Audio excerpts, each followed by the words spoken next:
Langsung saja sesuai tema bahwa kita akan menjadikan tauhid sebagai sumber inspirasi bangsa atau sumber kekokohan bangsa atau sumber ketahanan NKRI. Perlu dicatat bahwa di antara yang sering disabdakan oleh Rasulullah SAW adalah inna minal bayani la sikhron. Jadi penjelasan atau orasi atau argumentasi atau apa sajalah itu adalah bagian dari sihir. Sihir di sini maknanya itu sesuatu yang kayak hipnotis, tapi di sini dalam konteks positif. Dulu ketika periode Rasulullah Muhammad SAW itu pertarungan hak dan batil itu diolah pikir.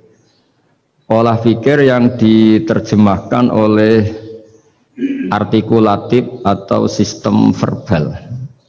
Memang ini agak aneh. Jadi kalau mukjizatnya Nabi Musa itu fisik. Fisik itu misalnya melawan Fir'aun dengan kekuatan tongkat yang super dahsyat.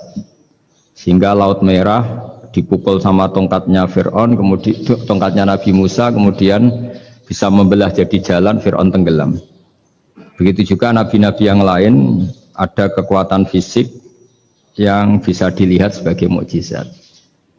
Tapi ketika Nabi Muhammad SAW jadi nabi itu pertarungannya itu ke sistem rasional. Dan yang enggak rasional itu dijelaskan dengan satu penjelasan yang seakan-akan rasional. Ini yang agak jelimet. Sehingga ada wala talbisul haqqo bil batil. Jangan menyampur adukkan hak dengan batil. Saya beri beberapa contoh kejadian. Suatu saat itu ada orang kafir datang ke Rasulullah SAW. Kemudian bertanya, ya Muhammad, jika kambing itu mati betul, yang tidak disembelih, bangkel, itu yang mematikan siapa? Karena Nabi itu orangnya ummi itu lugu, ya yang mematikan Allah. Terus jawabannya si orang kafir tadi, agama kamu itu aneh. Yang dimatikan Allah langsung haram, tapi yang lewat tangan-tangan manusia yang berlumuran dosa halal katanya. Sehingga terus jadi logika yang kok iya ya gitu. Harusnya yang dimatikan Allah langsung kan orisinil gitu. Sehingga orang terus terbelalak, seakan-akan ini hebat gitu. Dan resikonya Nabi Habib Fikri, resikonya itu enggak boleh fahisan mutafahisan. Corong Jawa Nabi ora oleh cangkem elek, itu resiko. Andai kan Nabi boleh cangkem elek enak, nak halal ya pangan kon. Kalau itu baik ya silahkan makan ya. Tapi masalahnya Nabi tidak boleh seperti itu. Andai kan tidak Nabi kan gampang, ya sudah kalau halal ya silahkan makan. Masalahnya Nabi tidak boleh apa? Nggak boleh berbicara kasar, tidak boleh berbicara buruk.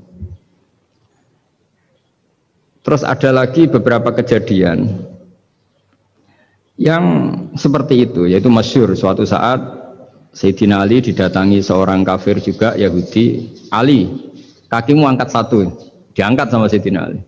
Angkat dua-duanya, ya tidak bisa. Gitu kok temanmu, maksudnya Nabi Muhammad mengklaim bisa naik langit, gitu aja kamu tidak bisa. Jadi selalu pakai olah kata. Yang ketiga misalnya Muhammad, kita ini punya urusan banyak, punya problem banyak. Dan Tuhan itu dianggap penyelesai problem, halul muskilat, yang bisa menyelesaikan problem. Pertanyaannya, kalau problem kita banyak, Tuhannya satu tidak cukup Muhammad. Kalau problemnya banyak, ya Tuhannya harus banyak. Sehingga ketika Nabi membawa tauhid, protes mereka, komplain mereka, aja'alal alihata ilahau wahida inna hadza la syai'un ujab. Masa Tuhan satu, wong problemnya banyak, urusannya banyak. Kalau urusannya banyak, ya Tuhannya harus banyak. Nah, karena olah pikiran seperti ini, sebetulnya bukan olah pikiran ini, hakikatnya olah kata, karena ini tidak mewakili hakikat. Ya, saya ulang lagi, sebetulnya ini bukan olah pikiran atau olah akal atau olah kecerdasan, tapi olah kata, karena semua yang diomongkan ini tidak mewakili apa? Hakikat. Tapi faktanya itu terjadi. Sehingga mukjizatnya Rasulullah SAW itu tidak boleh berupa fisik kayak tongkatnya Nabi Musa atau tabutnya Nabi Harun atau apalah yang sifatnya fisik. Karena ini tidak menjawab kecerdasan-kecerdasan yang terimplementasi oleh kata-kata yang dikatakan orang-orang kafir tadi, yang bisa memojokkan orang-orang kafir. Akhirnya Nabi diwarisi kecerdasan, dikasih kecerdasan oleh Allah Ta'ala, yaitu yang dikatakan fatona. Dan mereka memang suka, mempermalukan Nabi itu suka. Misalnya Nabi, karena sebagai Nabi, beliau tahu betul bahwa semua itu biadillah, di tangan Allah. Itu Nabi pernah ngendikan, la adwa wala tiarota, tidak ada penyakit menular. Lalu ada orang Yahudi atau orang siapa saja, orang bodoh lah yang jelas ini. Ada unta yang kena penyakit gudik, kalau orang Jawa bilang gudik apa? Kalau orang itu agak apa? Kudis ini. Yang kena kudis ini dijejerkan sama yang waras. Ternyata yang waras sekarang jadi kudisan. Senang mereka karena bisa mempermalukan Nabi. Ya Muhammad, ini unta kena kudis. Ternyata yang waras tertular oleh yang kena kudis. Padahal kata kamu tidak ada penyakit apa? Menular. Itu problem-problem jadi Nabi di era Rasulullah SAW. Sehingga Quran datang dengan kecerdasan yang untuk menjawab itu. Makanya Nabi tidak pakai mukjizat fisik, tapi mukjizat logika. Akhirnya Nabi diajarin Allah lewat Jibril. Yang dikira mereka yakin kalau menang dalam debat. Tapi Nabi balik bertanya, faman a'dal awwala. Jadi terjemahnya, kalau ini kena kudis karena tertular yang ini, lalu ini tertular siapa? Yang pertama tadi. Wah itu asli mat dari Allah ya, maksud saya itu. Jadi dia ingin contoh yang kedua yang tertular, dengan itu berarti ada penyakit apa? Menular. Tapi Nabi tanyanya faman a'dal awwala, lalu yang pertama kena kudis itu tertular siapa? Makanya kalau sekarang misalnya corona menular itu yang pertamanya dari siapa itu? Tidak tahu itu. Ya tidak perlu tahu, tidak bidang kamu. Jadi ini saya mau cerita. Jadi logika-logika yang dibangun orang kafir itu sebenarnya bukan logika, tapi olah kata. Dan orang kafir itu paling pintar. Karena mereka itu penyair. Penyair itu kalau sekarang modern mungkin mirip-mirip jurnalis atau mirip apalah. Bisa mengubah apa saja. Apa yang sebetulnya baik dikesankan buruk atau sebaliknya. Sehingga ini menyusahkan karena Nabi harus ngendikan hakikat, harus mengatakan sesuatu yang nyata dengan bahasa yang benar. Sementara mereka mengatakan kebatilan dengan penjelasan yang baik. Ini ribet kan? Sehingga dalam banyak percekcokan ya, itu susah dicari jalan tengah karena sama-sama mirip, kebenaran ini sama-sama mirip. Jadi misalnya yang masyhur dalam satu peristiwa besar, konflik antara Sayyidina Ali dan Sayyidina Muawiyah, itu konflik yang nggak bisa diedarkan gara-gara kalimat, gara-gara kata-kata. Makanya sekeras-kerasnya pedang atau senjata itu masih keras apa? Kata-kata atau polemik lah atau apalah. Karena sekarang itu agak susah membahasakan. Ketika konflik Ali dan Muawiyah itu ada orang bilang, ya sudah, nahkum bi kitabillah.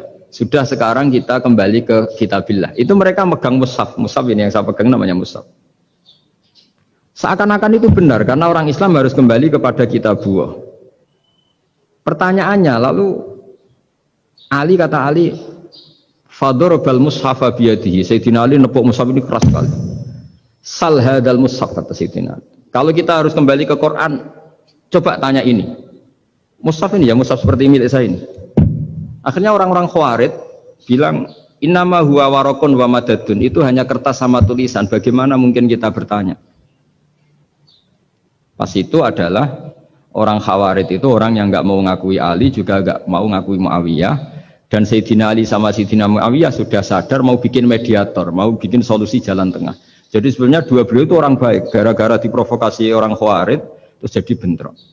Orang Khawarij bilang, nggak ada Ali, nggak ada Muawiyah, yang ada adalah kitabullah, yaitu mushaf. Benar, secara zahir benar, memang orang Islam harus kembali ke mushaf. Tapi Sayyidina Ali pinter, sal hadal mushaf. Kalau gitu, tanyakan mushaf itu. Ketika Sayyidina Ali dan Sayyidina Muawiyah sudah sepakat bikin perdamaian. Akhirnya singkat cerita, innama huwa rakun wa wadadun, kata orang-orang Khawarij itu hanya kertas dan pena. Kenapa bisa disuruh atau diminta jawaban.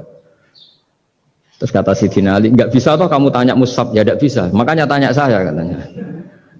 Akhirnya Sidina Ali memberi penjelasan, wa in khiftum shiqaqa bainihima fab'asu hakamam min ahli wa hakamam min ahliha. Jika dua mempelai suami istri itu ngalami konflik, di mana-mana orang konflik orang raine serasa seneng nek. Kita kalau sedang marah, semuanya lah kalau sedang marah sama istri itu orang raine serasa seneng. Jadi sing ganteng kira ketok gantengnya, ketok elek etok.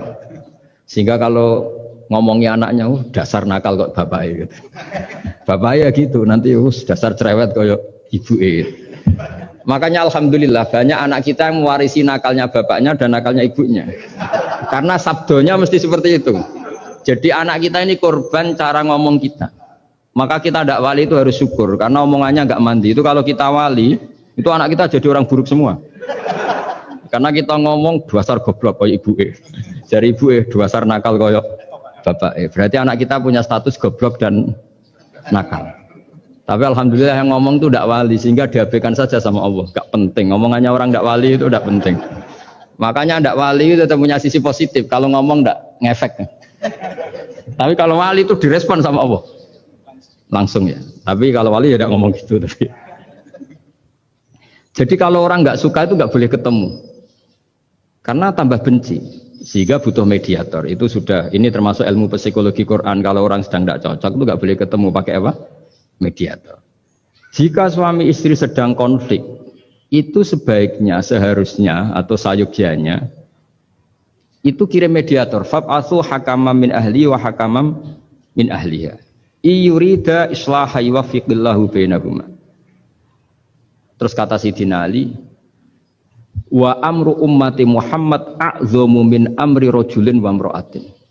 Dan urusan umat Muhammad yang kita sedang konflik dengan kekuatan besar dan bisa pertumpahan darah itu lebih ngeri timbang urusan suami dan istri. Itu saja solusinya mediator.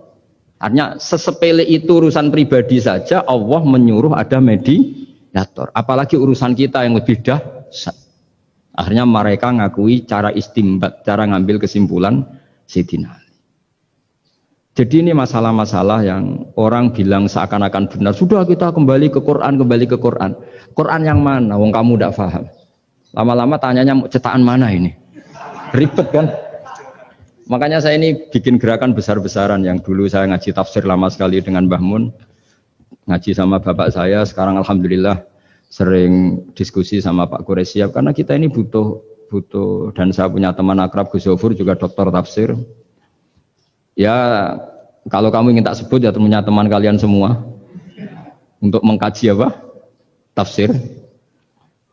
Itu memang kita butuh. Karena Quran itu teks. Teks itu harus difahami ahlinya karena tapi ketika orang ngomong ayo kita kembali kitab buah, kembali ke kitab buah itu kembali yang apa? Terus tentang apa?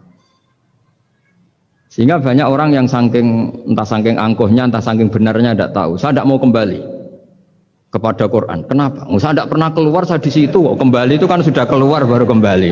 Itu entah saking angkuhnya, entah saking benarnya tidak tahu. Mau kamu katakan angkuh yang masuk akal? Saya tidak mau kembali. Saya tidak pernah keluar. Memang saya sudah di situ. Benar mana? Bisa jadi ya sudah ini itu wilayah yang nggak jelas itu. Tapi bahwa mukjizatnya Nabi itu menerangkan sesuatu yang kayak iya kayak enggak. Karena orang kafir itu pintar mengemas kebatilan sebagai kebenaran. Jadi enak zaman Nabi Musa ngadepi Fir'aun yang karuan salah. Nabi Muhammad itu enggak ngadepi satu komunitas yang mereka punya jargon yang seakan-akan benar. Misalnya Ka'bah itu sakral, Baitullah. Orang kafir itu percaya keramatnya Ka'bah, percaya sehingga mereka kalau bikin berhala itu harus dekat Ka'bah, bentuk barokah Ka'bah. Gak kurang ajar gimana? Maka berhala-berhala itu paling banyak di dekat Ka'bah karena supaya apa? Dapat barokahnya Ka'bah. Ribet kan? Kamu kafirkan tuh percaya barokah Ka'bah, tidak dikafirkan itu kurang ajar. Ka'bah kok jadi ruwet. Ribet banyak ngadepi. Itu susah memang ngadepi logika, makanya kan apa ya kayak kita ngerawat anak itu. mau dilonggar nanti manja terus goblok, mau dikerasin nanti minggat, ribet kan. Jadi ngelola kebenaran itu tidak gampang.